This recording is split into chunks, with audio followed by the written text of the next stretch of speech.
አባቴ እግዚአብሔር ሆይ በጌታ በኢየሱስ ስም ጸልያለሁ። ስምህን አሁን እጠራለሁ። ይሄንን ቪዲዮ የሚመለከቱ በተለያየ ዓለም ላይ ሆነው የሚመለከቱ ሰዎች ካለባቸው እስራት በኢየሱስ ስም ነፃ ይውጡ።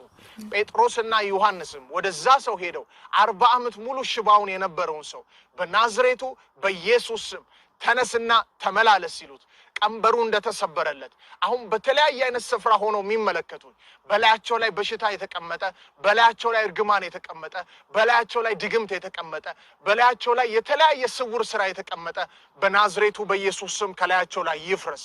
ከቅባቱ ውፍረት የተነሳ ቀንበር ይሰበራል ተብሎ እንደተጻፈ አሁን ይሄን ቪዲዮ የሚመለከቱ ሰዎች ያለባቸው ቀንበር በኢየሱስ ስም ይሰበር።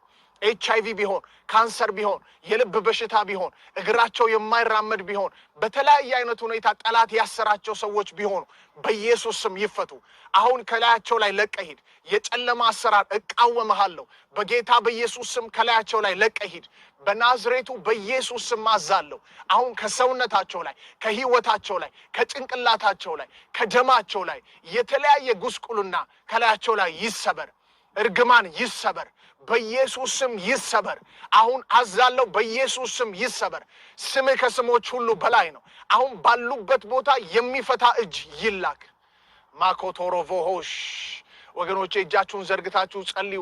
ቀንበር ሲሰበራ ያለው የጨለማ አሰራር ሲነቀላ ያለው በጌታ በኢየሱስ ስም አሁን አዛለው። የሚያማችሁ ቦታ ጫኑ። የበሽታ መናፍስቶች ከላያችሁ ላይ ይሄዳሉ። አንዳንዶች ከውስጣችሁ የተቀመጠ መርገም በሚበላ በሚጠጣ ወደ ውስጣችሁ የገባ አሁን እንኳን ስጸልይ የጌታ መንፈስ እየተሰማኝ ነው ያለው። ባላችሁበት ቦታ ከውስጣችሁ እየተገላበጠ የሚወጣ ነገር አለ። ከውስጣችሁ የሚሰበር ነገር አለ። ከውስጣችሁ የሚወጣ ነገር አለ። እንዳትወልዱ ማህፀናችሁ የተዘጋ እግዚአብሔር የሰላምን ሐሳብ መልካምን ሐሳብ በህይወታችሁ ላይ አይቶላችሁ ነገር ግን በተለያየ እንቆቅልሽ ውስጥ ያላችሁ አሁን ካላችሁበት እንቆቅልሽ ነፃ አውጡ። በኢየሱስ ስም ነፃ አውጡ። በኢየሱስ ስም ነፃ አውጡ። በኢየሱስ ስም ተፈወሱ። የትኛው እርግማን በእናንተ ህይወት ላይ በቤታችሁ ላይ ተሰራ መጽሐፍ ሲናገር ባንቺ ላይ ተሰራ መሳሪያ አይከናወንም ተብሎ ተጽፏል። በእናንተ ላይ በድግምት በጥንቆላ የተሰራ ህይወታችሁ እንዳይሳካ በተለያየ በጭንገፋ መንፈስ የተሞላችሁ ሰዎች አላችሁ። አሁን የመጨረሻ ነው መጸልይላችሁ። ከላያችሁ ላይ ለቆ ይወጣል።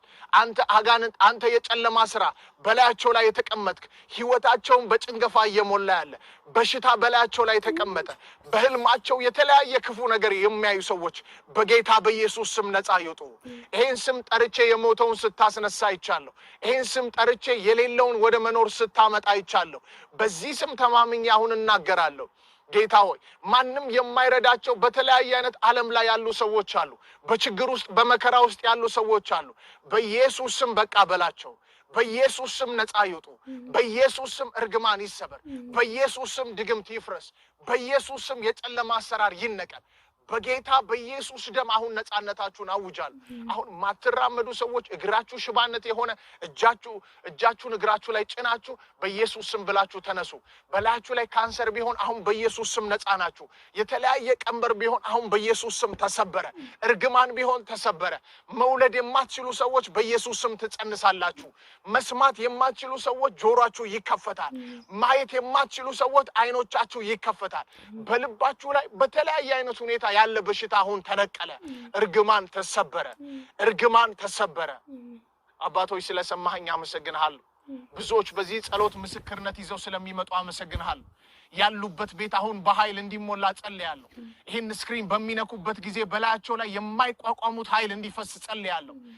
ከተለያየ እስራት እንዲፈቱ ጸልያለሁ። እርግማን ከላያቸው ላይ እንዲሰበር ጸልያለሁ። የጨለማ ስራ ከላያቸው ላይ እንዲነቀል ጸልያለሁ። በውስጣቸው የገባ የትኛው መርዝ ተነቅሎ አሁን እየወጣ ስለሆነ አመሰግንሃለሁ። ተነቅሎ እየወጣ ስለሆነ አመሰግንሃለሁ። ፍጹም ነፃ ሆነው ይሄን ቪዲዮ ከተመለከቱ በኋላ ነፃ ሆነው ላንተ በፊት ምስጋናን ያመጡ ዘንድ አመሰግንኩ። ኢየሱስ ጌታ ነው። ክብር ለኢየሱስ ይሁን። ይሄ ሁላ ጸሎት በጌታ በኢየሱስ በእናንተ ህይወት ላይ ተፈጽሟል። ሞት አያገኛችሁም። እርግማን አያገኛችሁም። በኢየሱስ ስም ሆኖላችኋል። በተለያየ ሃይማኖት ውስጥ ሆናችሁ የምትመለከቱኝ ሰዎች ለእናንተ የመጨረሻ መልእክት አስተላልፋለሁ። ኢየሱስ ክርስቶስ ለዘላለም ጌታ ነው። መጽሐፍ እንደሚናገር በልጁ በኢየሱስ ክርስቶስ የሚያምን የዘላለም ሕይወት አለው፣ በልጁ የማያምን ግን አሁን ተፈርዶበታል ይላል። በክርስቶስ ኢየሱስ እንድታምኑ በዚህ ቪዲዮ እናገራለሁ፣ መልእክትን እናገራለሁ። በሕይወታችሁ ላይ ይሄን ጌታ ወደ ውስጣችሁ አስገቡ። እንዴት አድርገን ጌታን መቀበል አለብን?